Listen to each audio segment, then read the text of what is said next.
নমস্কার সবাইকে। আজকে চলে এসেছি নতুন একটা স্পিরিচুয়াল ভিডিও নিয়ে। আজকের ভিডিওটা নবরাত্রি বিশেষ। মহালয়ার পরের দিন থেকেই 9 দিন ধরে উদযাপিত হয় নবরাত্রি। নবরাত্রি হলো একটি গুরুত্বপূর্ণ হিন্দু উৎসব, যা প্রতি বছর শরৎকালে অনুষ্ঠিত হয়।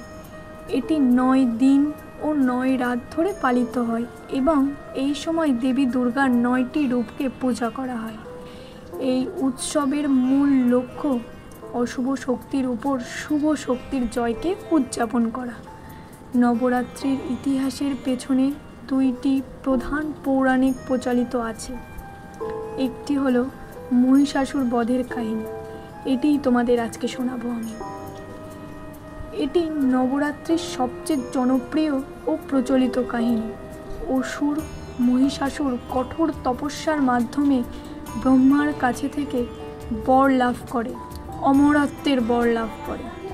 কিন্তু একটি শর্ত ছিল, যে কোনো পুরুষের হাতে তার মৃত্যু হবে না। এই বর পেয়ে সে অত্যন্ত শক্তিশালী হয়ে ওঠে এবং স্বর্গ, মর্ত, পাতালকে জয় করে নেয়। তার অত্যাচারে দেবতারা যখন জর্জরিত, তখন তারা ব্রহ্মা, বিষ্ণু ও মহেশ্বর সহ সকল দেবতারা সম্মিলিত শক্তিরূপে দেবী দুর্গাকে সৃষ্টি করেন।